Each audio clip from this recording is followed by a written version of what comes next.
Bom, vou abrir então para a discussão. Temos 20 minutos, meia hora para a discussão. Se quiser fazer perguntas, pediria que fizessem no microfone. Está sendo gravado e vai ser disponibilizado posteriormente na internet, inclusive para o Alexandre de Moraes assistir, se ele quiser. Boa noite a todos e a todas. Parabéns à mesa, à organização. Acho que as falas foram brilhantes, assim, eu saio aqui aprendendo bastante. Meu nome é Francisco, sou aluno da Faculdade de Direito da USP. Ainda bem não tive aula com Alexandre de Moraes e não pretendo ter. Eu tive. Minha ojeriza a política que ele representa. E eu queria, assim, falando como um proto-jurista, queria só pontuar também, tipo, outros ingredientes desse caldeirão, assim, tipo, o Ministério Público é muito responsável por essas não investigações de mortes decorrentes de atividade policial. E, a meu ver, às vezes rola, assim, uma certa conivência mesmo, assim, com os delitos, uma vontade de empurrar com a barriga, de não investigar, de não levar a sério qualquer queixa contra o policial que chega ao Ministério Público em geral. A gente viu nas manifestações de 2013, mas antes e depois também, isso é minimizado. Foi só um braço quebrado, né? Não foi tudo isso, né? Vocês estão exagerando, né? Não é para punir o policial, assim. E, enfim, Alexandre de Moraes representa isso. Tudo que ele escreveu sobre direito constitucional deve ser jogado no lixo, porque o que ele está fazendo hoje é desrespeitar todas as garantias fundamentais. E queria novamente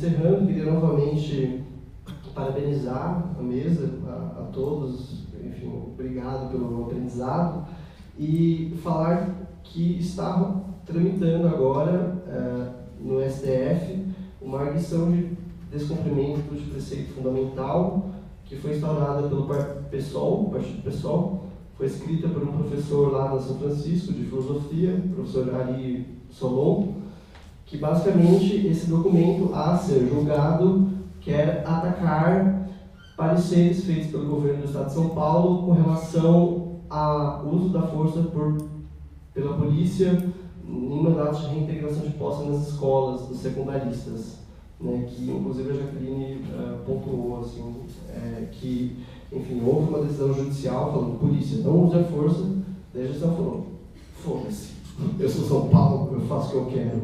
E daí passou por cima e isso agora vai para o Supremo, meio para o Supremo se posicionar e falar, ei, é isso mesmo, Tipo, não precisa respeitar a decisão judicial em São Paulo. E com relação a aspectos, o último ponto também é mais uma sugestão, eu ainda não sou advogado, não posso advogar, mas se tiverem advogados, parceiros aí por aí, com base, por exemplo, na exposição da David sobre transparência, caberia também uma ADPF ao Supremo, porque, enfim, a Constituição fala que um dos princípios fundamentais da administração pública é transparência, é publicidade. Então, o Estado de São Paulo fazer maquiagem estatística para deixar de cumprir com o que a Constituição lhe ordena fazer é uma violação, a meu entender, da Constituição e poderia também ser judicializado, né? Mas, enfim, dado o ativismo todo do judiciário, acho que aos juristas é melhor ficarem com direito e sossegarem um pouco da política, porque até então só fizemos merda. Está na hora da política se resolver por si só. É isso. Alguém mais? Alguma questão?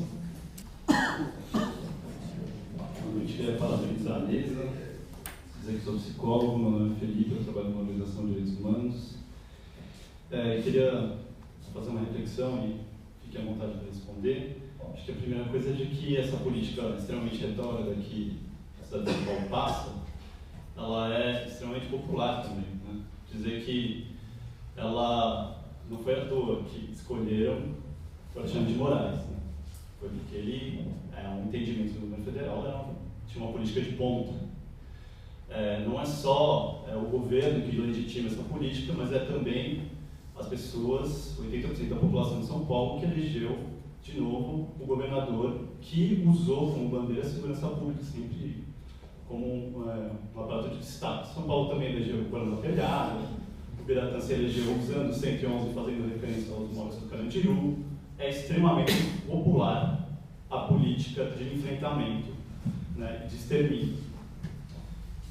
Essa é uma discussão que eu acho muito difícil, porque como é que traz essa discussão para a rua, né? Para o chão, para as pessoas, para o cotidiano, para que a gente comece a desconstruir essa lógica. Porque a gente sempre pensa em como é que a gente desconstrói de cima, mas tem uma base gigantesca, inclusive das pessoas nas periferias que morrem, que legitimam essa guerra, de uma forma ou de outra. Fala assim, mas é isso mesmo que tem que acontecer, tem que matar, e tem que prender, e é isso. Temos uma política extremamente violenta, de extermínio, e que tem muita legitimidade social. Como é que a gente consegue construir um contraponto, como é que a gente faz a virada nesse debate, partindo da base? Vamos fazer então uma rodada de 3 falas, propostas ou perguntas, e aí a mesa recupera a palavra.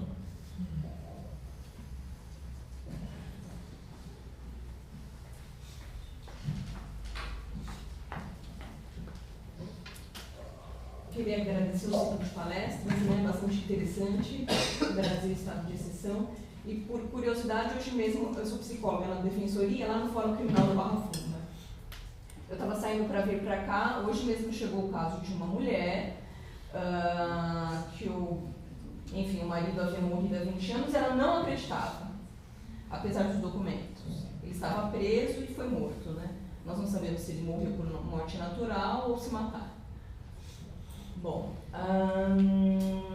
e aí isso nos fez lembrar um outro caso que nos chegou, de uma mãe que no dia do aniversário do filho, ela vai ao fórum buscar notícias, e aí as pessoas descobrem que ele tinha sido morto e pedem para o psicólogo dar notícia, obviamente, né? Ninguém quer falar o que fez, nem dar a má notícia.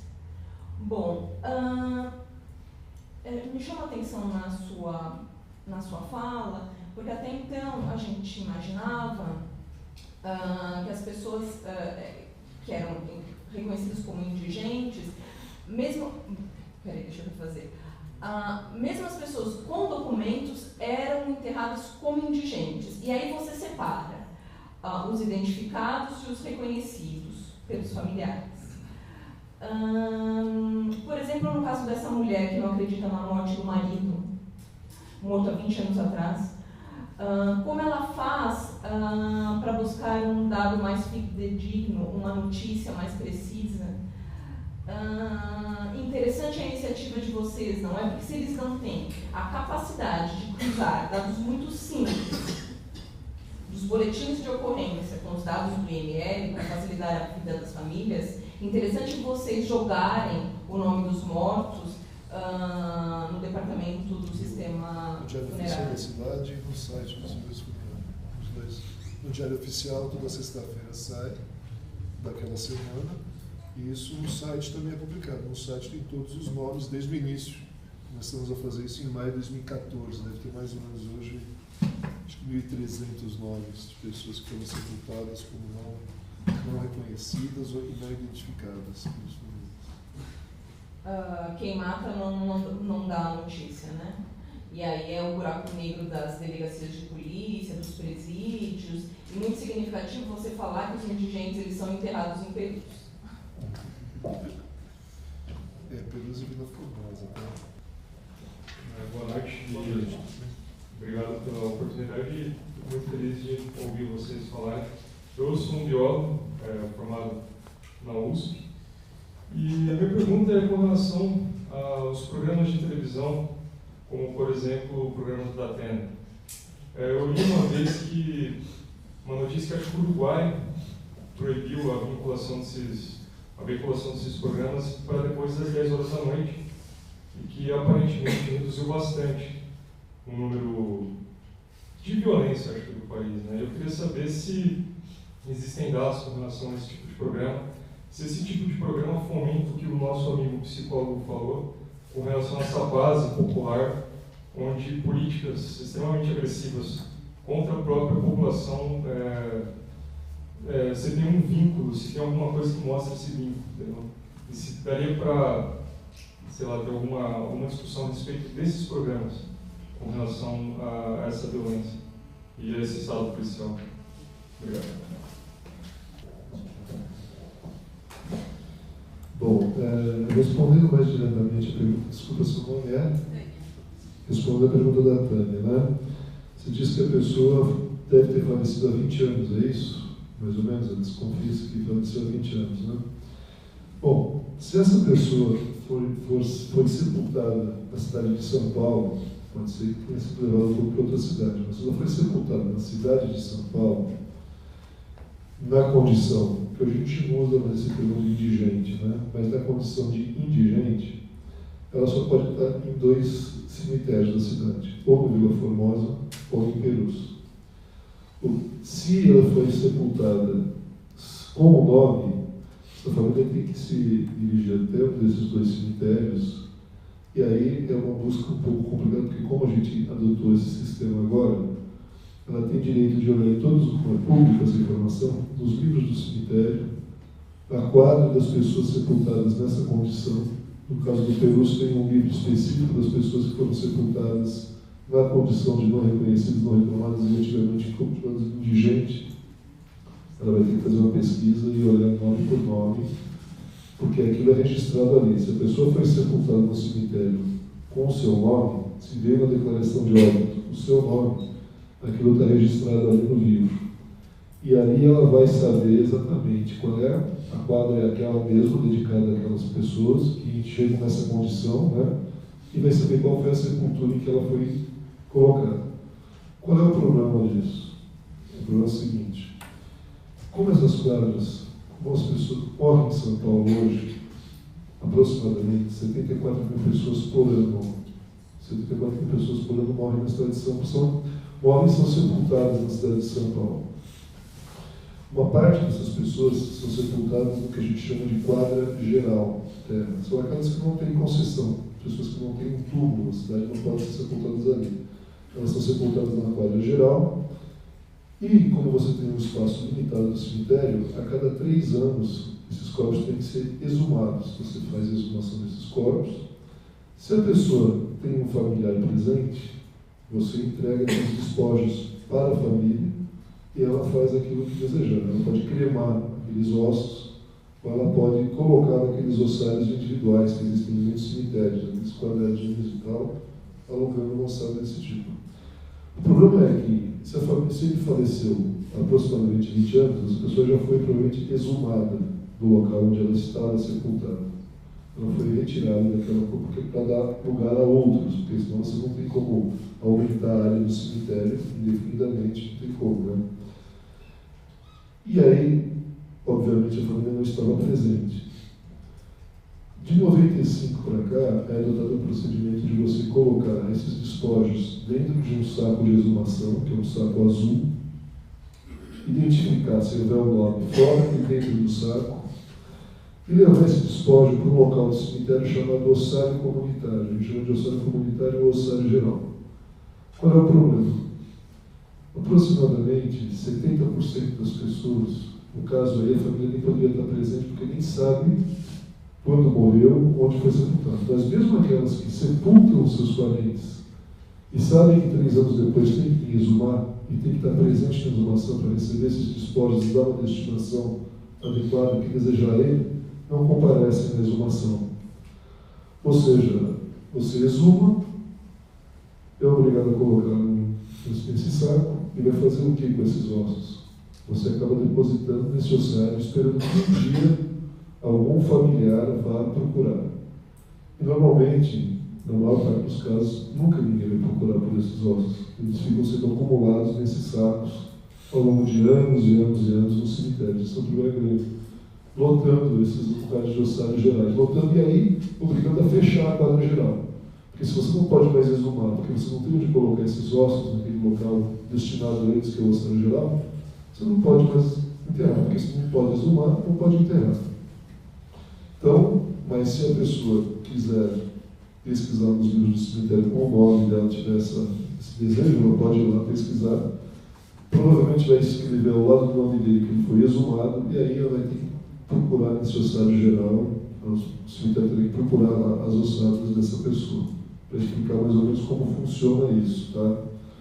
No caso, no caso dos não reconhecidos e não reclamados, nós estamos adotando agora a prática de colocar essas pessoas num saco de cor diferenciada. E não mais no ossário geral, mas num outro local do cemitério que são containers, que nós adquirimos alguns containers e tal, porque você aí consegue de imediato identificar que aquelas pessoas são pessoas que foram exumadas, mas como não reconhecidas e não reclamadas pela família. Você faz uma diferenciação entre aquelas que foram exumadas e foram sepultadas pela família, mas a família não foi lá buscar os despojos, e aquelas que não foram nem sepultadas pela família. A família nem sabe que está sepultada. Então, no futuro, se essa família descobrir aquela relação, o nome da pessoa, e ela já tivesse exumada, vai haver lá no cemitério um local específico onde vai estar guardada esse despojo, né? Por outro lado também, o que é importante, se a família descobre, através desse sistema de procurar o nome, que foi enterrado em um determinado cemitério e não faz 3 anos da morte, a pessoa ainda continua sepultada ali, ela sabe exatamente qual foi a quadra em que ela foi sepultada e a sepultura. Ela pode depois retirar essas ossadas e fazer a destinação adequada. Então, eu não sei se foi exatamente só isso que me perguntaram, né? Então, nesse ponto, eu queria só dar essa informação. Acho que as outras questões estão mais relativas à pessoa da segurança pública aqui.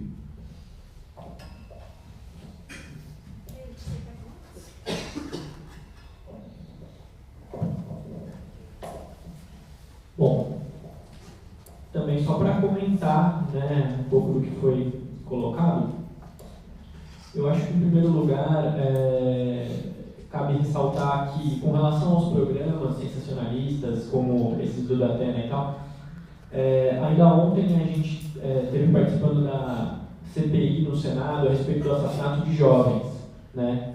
E em mais de uma das falas de pessoas ligadas a movimentos sociais, como o Movimento Negro, o Movimento Mãe de Maio, colocam a questão de programas como esse e fazem essa crítica, né? Eu acho que, do meu ponto de vista, uma das coisas que fica bastante claro, e eu acho que se liga inclusive com a questão do companheiro Felipe, em relação ao perigo da narrativa única, né? Quando a gente só vê uma única alternativa para lidar com o problema, ou só coloca o problema de uma forma, a política meio que se esvai, né? Parece que a gente só tem um jeito de tratar isso, né? Só a gestão, não a política, né? Eu acho que esses programas contribuem para isso e a gente precisa fazer essa crítica, né? E isso eu acho que vai ao ponto da questão do Felipe, que, do meu ponto de vista, justamente isso precisa ser feito. Esse discurso ele precisa ser disputado, não é? Ele precisa ser criticado e um pouco do que a gente faz construir alguns argumentos baseados principalmente em mostrar os resultados que essa estratégia tem produzido, né? Que são o resultado da desigualdade racial no que diz respeito ao encarceramento, a desigualdade racial no que diz respeito à letalidade policial e os indicadores de sensação de segurança, por exemplo, né? Que, do meu ponto de vista, é algo que deveria ser buscado, né? As pessoas se sentirem mais seguras, né? Menos vulneráveis. Não necessariamente isso está diminuindo, né? As pessoas não estão se sentindo mais seguras a respeito dessa estratégia que está em curso, né? E eu acho que é dever dos movimentos sociais, é o nosso dever, de alguma forma, fazer essa crítica e começar a pensar outras alternativas para isso, né? A partir exatamente do que a gente não quer ser, né? Dessa situação de desigualdade que está colocada, que não é o desejável, né? Eu acho que é mais ou menos por aí.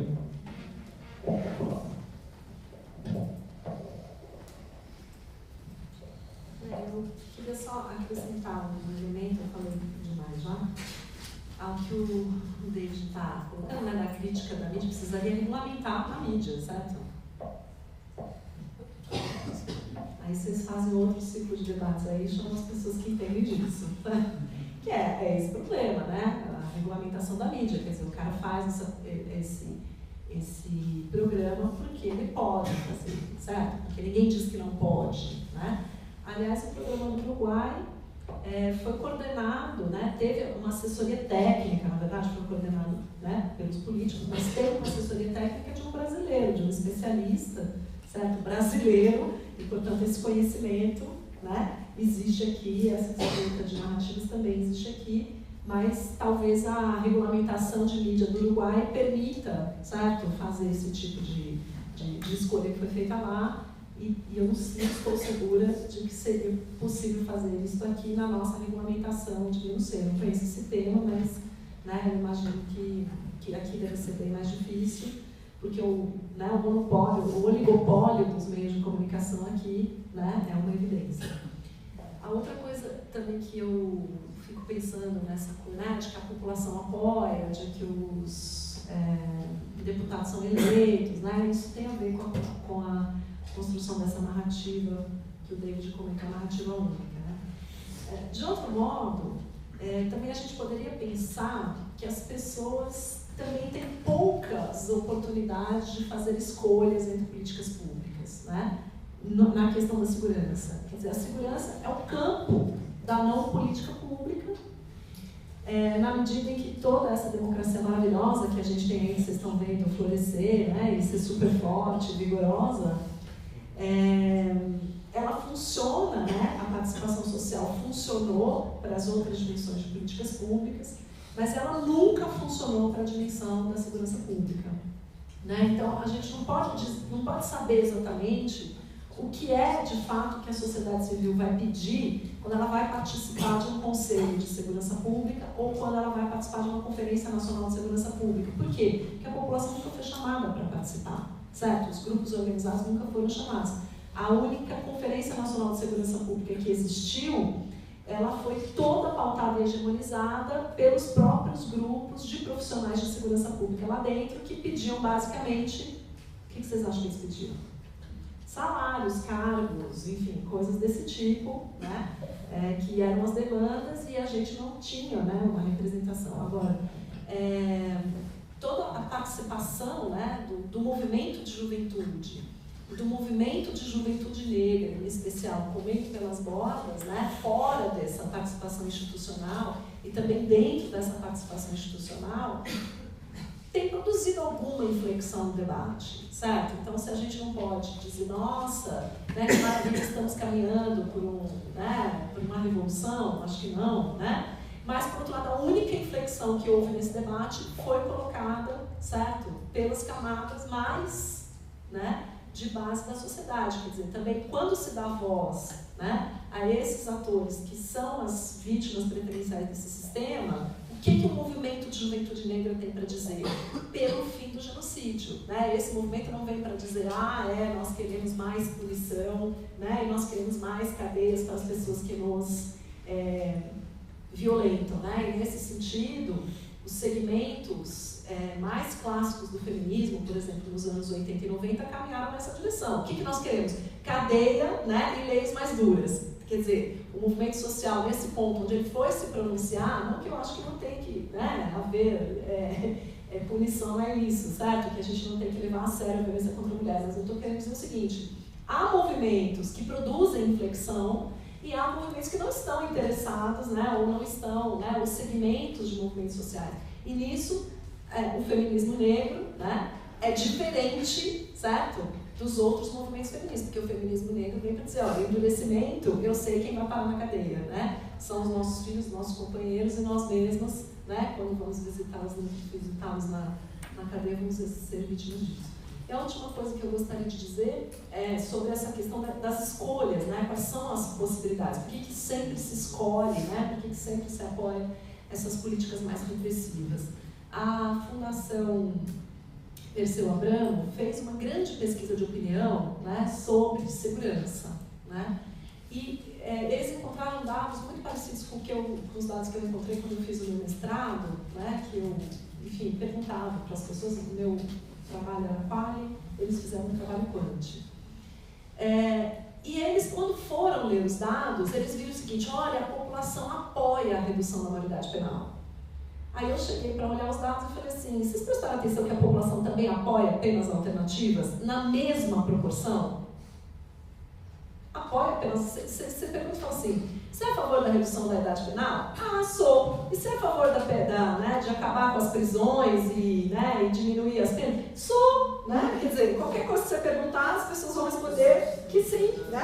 A impressão que eu tenho é essa, certo? Então, para mim, me parece que não há, certo? Tem um jeito também, como se lê e se manipula essa opinião pública, né? Que para mim não me convence muito, entendeu? Porque da mesma forma que eu vejo as pessoas falar que a prisão é muito importante, que ela resolve, eu vejo também as pessoas dizerem que a prisão não resolve, que não é a prisão que vai resolver os nossos problemas. Então também a gente ouve um argumento que a gente quer, certo? E se a gente é político, né, a gente usa os dados a favor do argumento que a gente quer. O problema é o seguinte, que as pessoas que estão mais à esquerda desse debate, ou que são defensores dos direitos humanos, à direita, ao centro, ou qualquer lugar que eles queiram estar, né, politizam muito pouco essas questões, certo? Que talvez tenham outras prioridades e outras tarefas que considerem mais importantes, né, do que as políticas de segurança pública. Então a gente deixa esse debate ser colonizado e os dados serem usados, né, por as pessoas que vão olhar a pesquisa de opinião e dizer: tá vendo? Eles querem a redução da maioridade penal.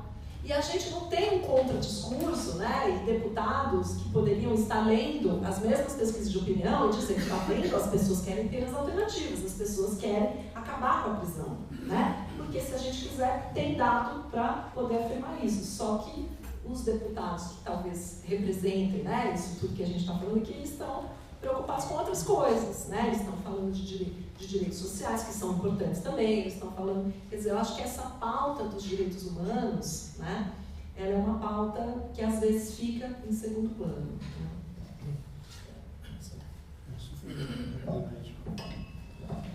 Eu queria só colocar, porque quando a Jaqueline mostrou os dados da redução das mortes cometidas pelos policiais do governo dela, né, e isso chama muita atenção, mas eu acho que talvez eu já tenha até visto isso, mas eu achei interessante porque me parece assim, um dos méritos que o Grela teve nesse sentido da redução foi ele acabar com um certo teatrinho que a polícia militar sempre fez nos casos de crimes cometidos por eles, né? Porque ao longo de muitos anos, até décadas, desde a época da ditadura militar, dos esquadrões da morte, né, houve sempre assim, um teatro que a polícia militar montava para explicar o fato, né? Só ia mudando o nome das pessoas. Eram os subversivos, depois eram os traficantes, depois eram os marginais, então, qual era? Essas pessoas foram abordadas, elas reagiram, houve um tiroteio, elas foram feridas, foram retiradas daquele local, levadas ao hospital, mas morreram ao da entrada porque não resistiram ao ferimento. Essa é uma história contada pelos jornais, normalmente quando explicam a morte de pessoas, né, cometidas pela polícia. O Grela, aí você pode me ajudar nesse sentido, ele só disse que para socorrer as pessoas que tivessem sido feridas na rua ou caído morto, devia ser através do SAMU. A polícia militar não poderia mais retirar essas pessoas do local e levá-las ao hospital. É claro que a polícia militar não levava essas pessoas para o hospital por uma questão humanitária, obviamente. Ela retirava porque ela queria retirar do local do crime e impossibilitar a perícia. No momento em que você impede que eles levem essas pessoas para o hospital, você permite que os peritos vão até o local e verifiquem o que aconteceu ali, né? E com isso, eles acabaram dando mais cuidado nessas questões e acabaram sendo envolvidos nessa ação, porque estavam muito à vontade para fazer isso.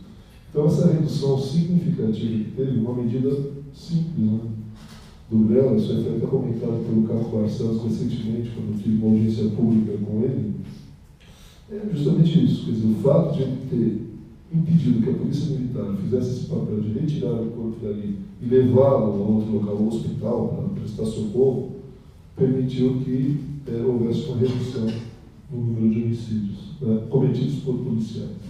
Então, esse é um ponto. E outro ponto que eu queria colocar é o seguinte, que eu acho que é uma coisa interessante para se lutar contra, é o seguinte: Eu não entendo como é que o IML, que é o órgão que faz a necrópsia, continua ligado à Secretaria de Segurança Pública. Ou seja, está dentro do mesmo órgão. Como uma chacina cometida por policiais, a investigação disso pode ser feita através do IML, com a necrópsia, a verificação do que aconteceu, tipo de ferimento, ou seja, fazer o laudo. Como é que o IML pode ter alguma isenção ao fazer isso, sendo ligado à própria Secretaria de Segurança Pública? Então, acho que tirar o IML do âmbito da Secretaria de Segurança Pública seria o mais difícil, seria um passo importante para que houvesse uma isenção na hora, por exemplo, de uma chacina, de um homicídio, um crime cometido pela Polícia Militar, para pudesse ser investigado com isenção e independência pelos peritos. Né? Acho que são dois pontos aí que a gente poderia pensar e discutir sobre isso. Vamos só abrir mais uma sequência. A ideia era terminar por volta das 9h30, mas eu sei que, enfim, o mais importante é o debate, muitas vezes. Então, uma última sequência. Paulo Bia. Eu estava ansioso, erguendo a mão ali várias vezes enquanto as pessoas falavam. Boa noite. Bom, queria agradecer novamente a presença de vocês aqui com a gente hoje. Na verdade, são duas perguntas que eu queria fazer. A primeira para o Fulvio. Você falou rapidamente dessa iniciativa do Serviço Funerário de combate aos papa-defuntos e tudo mais. E eu queria perguntar para você, acho que justamente na linha do que você acabou de falar, se você acha que isso, a resistência por parte, né, da Secretaria de Segurança Pública tem a ver talvez com, enfim, qual que é o papel do serviço funerário justamente na descentralização, né, do reconhecimento de crimes possíveis, enfim, acho que, porque me parece que o serviço funerário é a instância na qual não passa pelo Estado, né, pelo governo do Estado, é pelo município, né? Quer dizer, tem uma divisão de poder aí, né? Nesse momento, eu queria, enfim, um comentário seu em relação a isso. E o outro é o David Giacchini. Salvo engano, acho que, enfim, há alguns meses se debateu muito uma mudança no método de contagem de homicídios apresentado pela Secretaria de Segurança Pública do Estado de São Paulo, não? Que começaria a contar o número de ocorrências e não o número de mortos efetivamente. Parece que demonstra uma preocupação muito grande da Secretaria em diminuir, né, o número absoluto e tudo mais. E acho que a minha pergunta é, pensando um pouco além disso, né, qual que é o impacto que vocês veem do tipo de pesquisa que vocês fazem? Né? Acho que retomando um pouco a pergunta que eu esqueci o nome dele, o psicólogo trabalha com direitos humanos fez, né? Eu acho que justamente qual que é o impacto do trabalho de vocês na construção e na crítica dessa cultura de desrespeito a direitos humanos que a gente vive. Boa noite, eu me chamo Zaqueu. Tomando um pouquinho a sua pergunta como referência do psicólogo, eu fiquei pensando, mais direcionado ao pessoal do Lattes Filho. Questionou o psicólogo anterior, a população apoia em certa medida a questão da redução da maioridade penal, a pena de morte. E eu fiquei pensando dali se a transformação disso, como ter alteração desse processo. Tomando como referência o pessoal do Lattes Filho, que é composto pelo Saflater e o Christian Dunker, eu vejo a prática deles meio peripatética. Eles não se prendem ao espaço institucional, universidade. Então, minha questão é, por que não passar a promover esse debate aqui na periferia, ao invés do espaço acadêmico, que está fechado? Pode considerar uma universidade pública, saúde pública, só que ainda é limitado. Então, uma provocação a vocês, tem 180 dias aí de debate, por que não sair desse espaço e debater lá?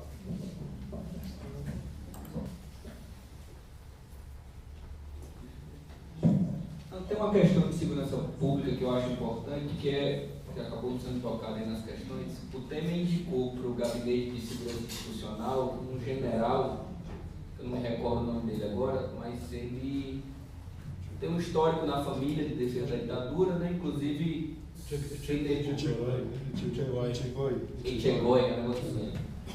negou a ter uma CPI, ele se negou a prestar depoimento porque disse que militar não pode comparecer e prestar depoimento antes civil.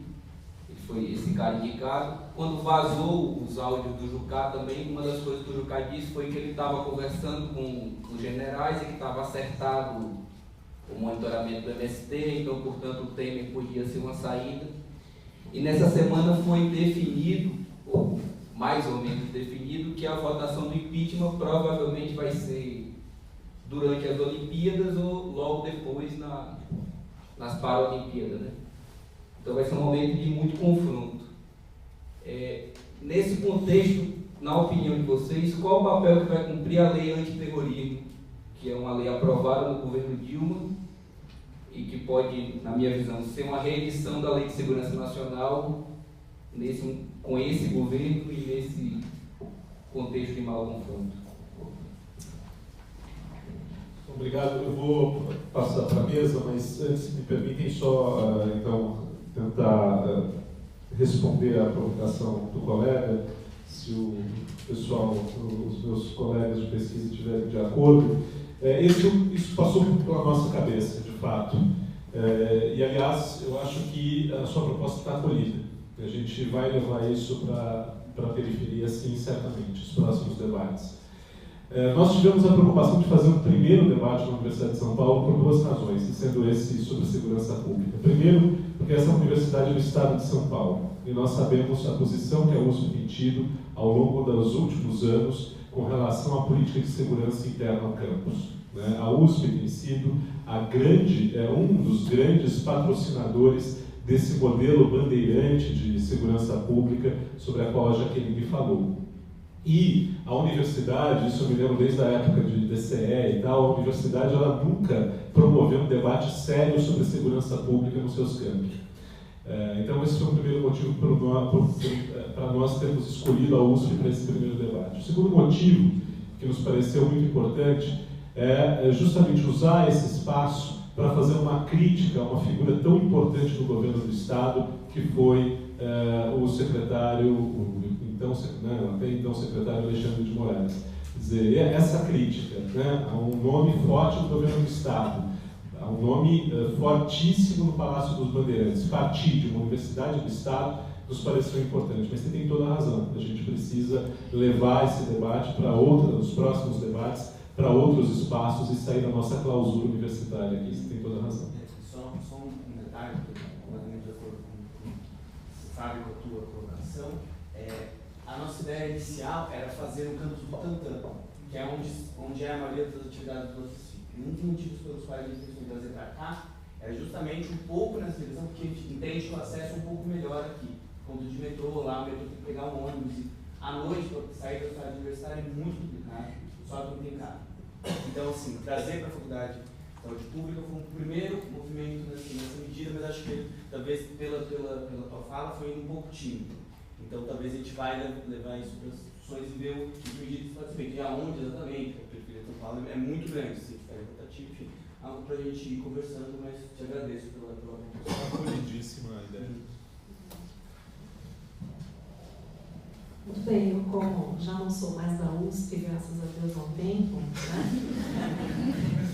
eu tenho ido bastante em todos os lugares onde me chamam, tá? Inclusive, em rodas de conversa e eventos que são promovidos por organismos, por entidades, por fóruns de periferia. E a segunda coisa que eu queria dizer também é que não há necessidade da gente estar levando essa luz, esse saber do conhecimento também, porque o pessoal dos movimentos de periferia, nos saraus, também é capaz de fazer esse debate com a linguagem, certo? Diferente da nossa, a gente gosta dessa linguagem de mostrar dados, tabelas gráficas, etc., Mas o pessoal fala quase que o mesmo conteúdo que a gente fala, através de uma linguagem diferente. Então, não é que a periferia está abandonada sem um saber popular que também está disputando isso aí, Também é importante que a gente fale. É importante, talvez, que o pessoal dos saraus venha aqui ensinar a gente, a falar o que eles sabem e que a gente possa ter esse intercâmbio. Eu acho que essa ideia me parece mais simpática, Talvez não uma ideia de que só a gente tem que ir até lá, Mas essa ideia de que talvez a gente possa se estabelecer fluxos, mais intensos dessa troca de saber. O GSI, Gabinete de Segurança Institucional, é um velho conhecido meu. Ele existia, era esse modelo do governo Fernando Henrique, né? Ele, Gabinete Institucional de Segurança. No governo Fernando Henrique era um cargo privativo das Forças Armadas e que no governo Fernando Henrique respondia pelas políticas de prevenção à violência. Olha que legal. E o argumento deles, porque eu estudei isso aí no doutorado, aliás, conheci o Alexandre de Moraes nessa época aí, porque ele foi secretário de Cidadania, né, de Justiça e Cidadania do Estado de São Paulo.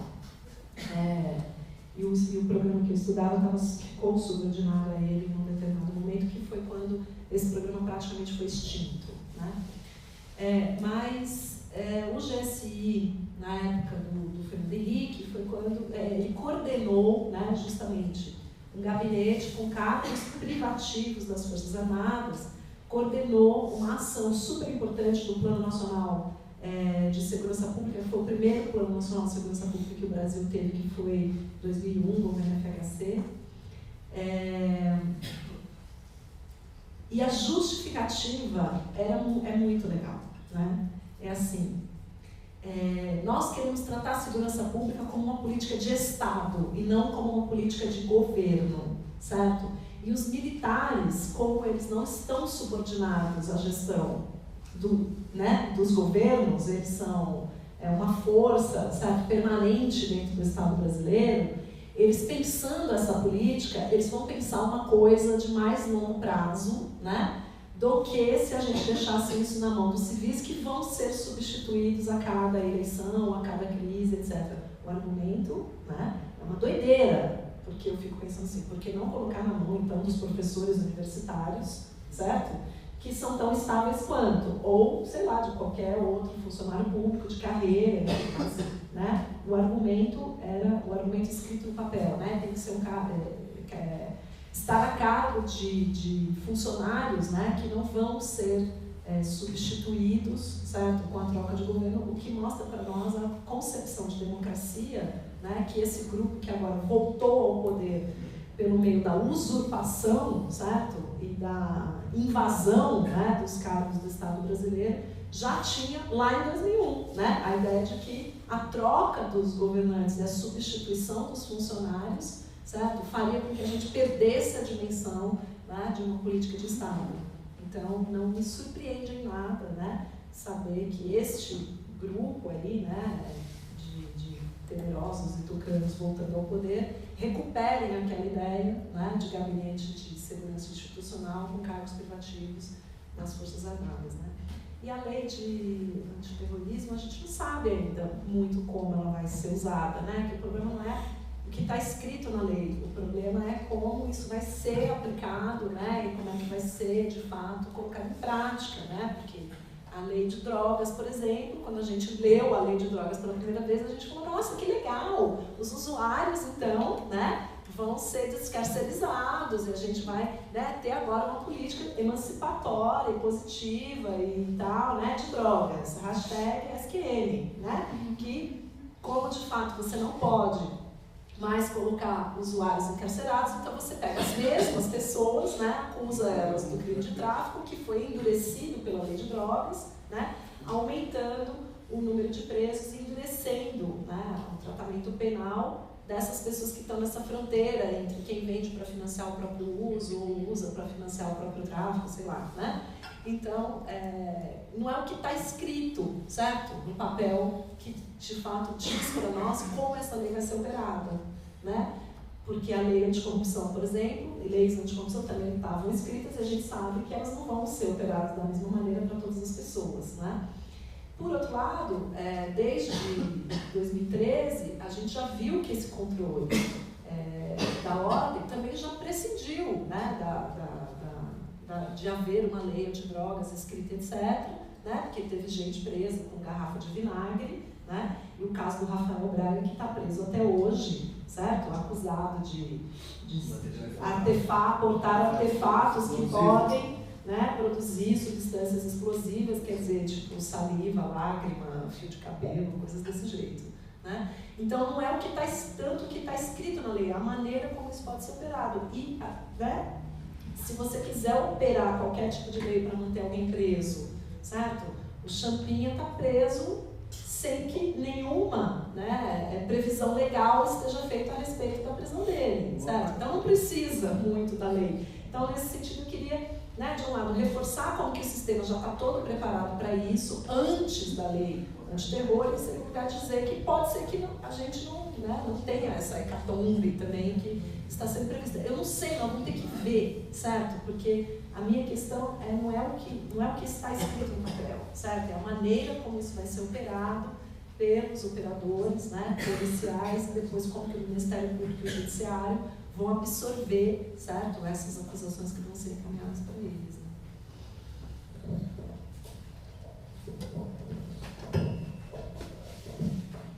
Bom, em relação à questão de ocorrências e vítimas, né, quando a gente fala, sobretudo, de crimes violentos, acho que a primeira coisa é dizer que, como eu comentei, a Senasp induziu durante muito tempo uma forma de contagem dos crimes violentos por meio do CVLI, né, crimes violentos letais intencionais, que deveriam ser contabilizados por vítimas, não por ocorrências. Né? Essa acho que é a primeira questão. Então, boa parte dos estados, sobretudo do Norte e Nordeste, trabalham com essa categoria e isso vem sendo, de alguma forma, vem sendo feito. Né? Outro ponto importante é dizer que, recentemente, a gente teve a publicação do Protocolo de Bogotá, que nada mais é que uma forma que diversos estados, principalmente da América do Sul, desenvolveram de produzir dados que sejam comparáveis regionalmente, né? Não só dentro do país, mas também fora. Uma das indicações do Protocolo de Bogotá é que se conte também por vítimas, né? E que se agregue o máximo de previsões legais para o tipo de crime, como no nosso caso, homicídios dolosos, lesão corporal seguida de morte, latrocínio. Isso varia de ordenamento jurídico para ordenamento, então, assim, de país para país, isso pode ser diferente. Então, esse esforço do Protocolo de Bogotá foi um pouco entender como a morte violenta ocorre em diferentes contextos e criar mecanismos de comparabilidade. Né? No caso de São Paulo, acho que é importante retomar aquela ideia de transparência novamente. Né? Na prática, São Paulo nunca deixou de publicar o número de vítimas de homicídio, por exemplo. Acho que a única ressalva em relação a isso é com relação às lesões corporais seguidas de morte. Isso não estava previsto na lei de 95 do Covas, não estava previsto, não foi incorporado em nenhum momento. Então isso é uma coisa difícil de fazer aqui em São Paulo. Mas São Paulo nunca deixou de publicar esses números. A única diferença é que, quando vai se fazer um tratamento, digamos assim, político da questão, utiliza-se o número de ocorrências, que também sempre foi contabilizado, e é em relação a essa série histórica que o governo sempre se refere. Né?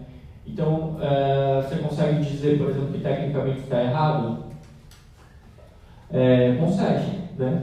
A gente tem mecanismos de tratar isso, em relação a vítimas, e quando, por exemplo, no anuário que eu mostrei, acho que o anuário surgiu um pouco com essa função. Acho que o fórum teve um pouco essa função de induzir um pouco e construir minimamente quais eram os dados a respeito da violência no Brasil, e de forma que eles fossem comparáveis entre os diferentes estados. Né?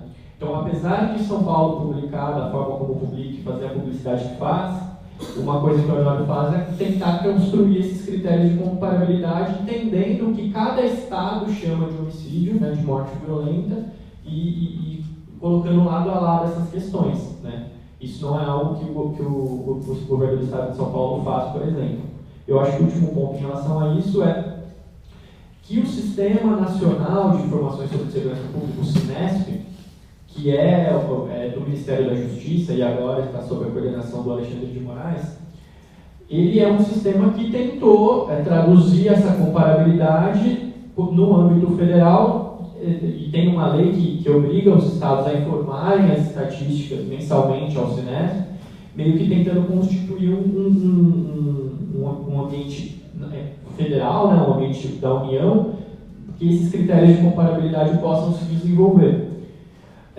Uma crítica que a gente pode fazer é que até hoje o Cinesp nunca publicou um relatório a respeito desses dados que são compilados, né? E nada indica que vai fazer de agora em diante, certo?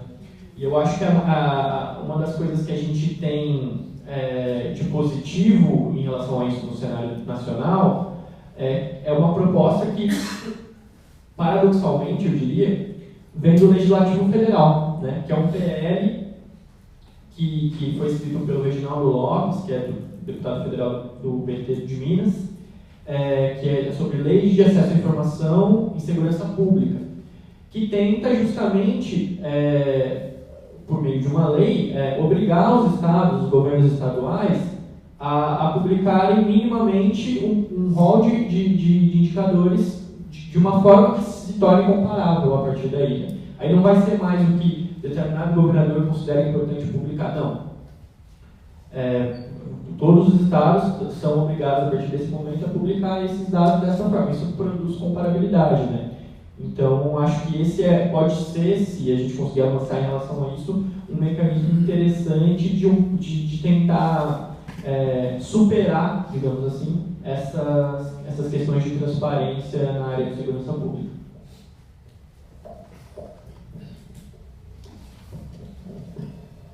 Bom, falando um pouquinho da questão do plano de fundo, né? Vocês vão sair daqui entendendo bastante serviço funerário, Bom, a questão do Papa de Fundo. O que é o Papa de Fundo atravessador? Como eu falei, é assim, o monopólio dos sepultamentos e das homenagens feitas nos sepultamentos, nos enterros de São Paulo, é da Prefeitura Municipal. As pessoas têm que contratar com o serviço público. Primeiro porque o serviço público aqui em São Paulo pratica um preço muito menor do que essas funerárias particulares praticam. Elas não podem ter sede em São Paulo. O que elas fazem? Elas têm sede no entorno de São Paulo, nas cidades vizinhas da grande São Paulo, e entram na cidade de São Paulo para captar funerais aqui dentro e sepultar ou aqui na cidade de São Paulo ou até fora de São Paulo. Eu não quero aborrecer vocês com esses detalhes, mas para entender um pouco a situação é preciso alongar um pouco, né? Porque não é assim. Qual é o problema? Essas funerárias particulares elas podem agir dentro de uma lei do Campos Machado, que foi aprovada aqui em São Paulo, de uma única forma. Uma funerária que tem sede numa cidade de Campinas só pode entrar em São Paulo e pegar um corpo se ele for levar esse corpo para Campinas. Então, uma pessoa faleceu aqui, vai querer ser enterrado em Campinas, a família tem duas possibilidades. Ou ela contrata com o nosso serviço funerário, nós levamos essa corpo para Campinas para sepultamento, ou ele contrata uma funerária de Campinas, a funerária de Campinas vem para cá, pega esse corpo e sepulta em Campinas. A funerária de Campinas não pode pegar esse corpo e sepultar ele em Dóia, em Santos ou em outro local. Muitas vezes eles burlam isso, fazendo justamente isso. Eles captam isso aqui e sepultam em cidades onde eles não têm sede. Isso é uma das formas. Uma outra forma de atuação desses planos de fundos é ficar na frente do IML, da CBO e de hospitais. E como eu falei, como as pessoas evitam esse tema da morte, não querem falar muito sobre isso, e nem mesmo os hospitais falam. O hospital cuida da pessoa até a possibilidade de mantê-la viva. Depois que ela morre, vai lá para a morgue e aí a família entra num limbo. É nesse momento que essas pessoas se apropriam, porque a família não sabe que tem contrato funeral com a Prefeitura de São Paulo. Ela acaba sendo abordada por um cara que lhe dá um cartãozinho e diz: olha, eu vou cuidar do funeral da sua família, fique tranquilo, nós vamos resolver tudo. E no momento ela apresenta para a pessoa lá um pequeno contratinho, onde ela diz: olha, você pode deixar aqui, ver qual é o seu tipo de funeral, mostra lá as urnas, que pode ser um tablet, alguma coisa. A pessoa está meio perdida, está desamparada, ela faz lá a preferência dela, onde você vai querer sepultar. Tal, tudo bem e tal, velório onde e tal. Bom, pelo meu serviço, então, cobra da pessoa, como a gente pegou agora recentemente através da Controladoria Geral do Município, que nós estamos contando com a Controladoria junto, para enviar essas pessoas, a pessoa contratou um funeral de 5.800 na porta de um hospital aqui de São Paulo. Contratou, o que fez esse cara? Ele foi até uma agência funerária da Prefeitura de São Paulo, com a procuração dada na porta do hospital por essa família, que não fazia a mínima ideia de que ia contratar aquele monopólio da prefeitura, contratou um funeral para a gente por 2.300, e foi o funeral que foi feito para aquela família, só que ele cobrou 5.800 dessa família. Então, lesou seriamente a família. Isso já apareceu em várias matérias, deu até prisão, então nós estamos tentando combater isso. Por que nós não estamos combatendo com tanto vigor que nós estamos além do nosso lado? É porque o serviço funerário estava desmantelado há muitos anos, porque aí eu vou entrar em outro assunto, há um interesse de privatizar o serviço funerário municipal, há muitas, porque, como eu falei para vocês, 74 mil pessoas morrem todo ano. O cara tem que ficar só esperando chegar o cliente. Eu, se eu quiser trocar um carro, eu posso adiar para o ano que vem. Eu quero trocar meu carro, vou adiar, quero comprar uma televisão, vou comprar daqui a 2 meses. Mas se morre um parente seu, você tem que sepultar ele na hora, tem que fazer o velório e sepultar na hora. Então, quem vê isso como um mercado é muito interessado que isso vá para a mão da iniciativa privada. Porque morreu, tem que enterrar. E aí eu cobro aquilo que eu quiser. Mas a pessoa fica desamparada. Então, a nossa luta quando chegou o serviço funerário e viu o desmantelamento que estava, era manter o serviço funerário como serviço público, que já estava em vias de ser privatizado aqui em São Paulo, e procurar melhorar o serviço, porque não adianta nada eu querer usar a lei e falar assim, ó, você não vai contratar uma funerária particular, você vai contratar comigo. Só que eu não tenho estrutura para te atender. Então, a remoção de um corpo de um hospital que demorava 6 horas, estava demorando 6 horas, podia subir para 12, se eu pegasse todos os serviços ali de São Paulo, certo? Ia ser um tiro no pé do próprio serviço funerário. Aí sim que a pessoa ia descer a lenha do serviço. Então, a gente teve que passar 1 ano e meio se estruturando, conseguindo fazer uma licitação onde nós pudéssemos contratar carros e motoristas terceirizados, que trabalhavam só com motoristas de carreira. E esse motorista de carreira, quando eles fazem 20 pontos na carreira, você vai fazer o que com esse carro? Você vai deixar ele na rua, rodando com mais de 20 pontos? E quando ele está doente, quando ele tem problema de alcoolismo, você tem que tirar ele da rua. Você tira o motorista de carreira da rua, você aumenta o tempo de remoção, você tem que menos motoristas para fazer aquele serviço. Então a gente teve uma batalha muito grande, enfrentando o Tribunal de Contas do município, então, depois de 1 ano e tanto, nós conseguimos fazer esse contrato, e hoje nós estamos, por isso nós conseguimos também partir para cima do INL, partir para cima do SBO, estamos indo atrás dos hospitais, porque hoje o nosso tempo de remoção caiu em 2 meses que funcionando esse sistema, o tempo de remoção caiu para 1 hora e meia. Ou seja, é melhor do que o que as funerárias particulares estavam fazendo, esse tempo de remoção do corpo. Estou explicando isso só para vocês terem uma ideia do combate do próprio defunto que nós estamos tentando enfrentar. E por que é importante também o serviço funerário ser um serviço público? Pela questão dos registros dos cemitérios, para as pessoas terem uma informação que seja uma informação respaldada pelo poder público, porque na Colômbia, onde a gente foi, em Bogotá, não há funerárias, não há funerária pública, é tudo privado. Então o cara vai lá e tem que pagar. Primeiro que a família quebra muitas vezes quando um parente morre, pelo valor que é cobrado. O cara é obrigado a ter plano funeral, o cara é obrigado a dividir não sei quantas vezes para poder pagar aquele sepultamento, porque não tem condição. Aqui no Brasil nós recebemos visita de algumas prefeituras, de pessoas da prefeitura, onde havia sido privatizado, eles queriam saber o nosso modelo, como é que podiam tentar voltar para ser o poder público. Por que acontecia isso? A pessoa morria, a família quebrava. Morria 2 pessoas da família naquele ano, a família não tinha como pagar o funeral. Era um drama social, eu tinha que dividir. Então, lá em Bogotá, por exemplo, eles têm um problema sério de registros em cemitérios. Eles perdem o controle, muitas vezes, do registro das pessoas do cemitério, porque os cemitérios são todos na mão de privados, ou 80% na mão de entidades da igreja, e não há funerárias públicas. Então, os registros todos não têm um padrão de registro, uma série de problemas. Então, até nessa questão, é muito importante. Você imagina se todo mundo pudesse abrir um cemitério, fazer um velório e tal. Aí era aquela coisa, você mata, faz negócio, enterra, então nós não estamos nem sabendo. Cadê o registro público disso? Então, quer dizer, então essa é a importância de a gente combater esse tipo de ação e manter a funerária municipal como na mão do poder público, né? Então é isso. E só para dar 2 pitacos aqui no assunto que rolou sobre a lei de terrorismo, eu também compactuo da mesma preocupação, né? Porque um país onde os movimentos sociais são tão criminalizados, né? A lei de terrorismo pode vir também a ser um instrumento de criminalização dos movimentos sociais se a gente, né, numa aplicação dela, uma interpretação de aplicação que não seja a mais adequada, né? Isso é outro problema. E uma última questão que eu queria colocar, que eu acho que é importante também nesse debate, que a gente está falando da violência policial e tudo mais, é que sim, é verdade, a polícia mata e mata muito. A letalidade da polícia de São Paulo, como vocês provaram nos estudos, mata muito. Mas também lembrando um pouco do meu tempo da Universidade de São Paulo, quando eu passei lá pela FEFELESH, fui aluno lá da FEFELESH nos anos 80, no curso de Ciências Sociais, tive muito contato com o núcleo de estudos da violência na MEV, né, da USP, né? E qual é a questão? A questão, eu acho que ela perdura até hoje. Nós vivemos numa sociedade muito violenta. A gente olha e vê que a polícia mata 21%, sim. E quem mata os outros 79%? Quem são as pessoas que são responsáveis pelos outros 79% de crimes que acontecem? A polícia é responsável por 21%, claro. Não são os marginais, os chamados marginais, que são responsáveis por 79% das mortes. Elas são causadas pelas pessoas de bem, certo?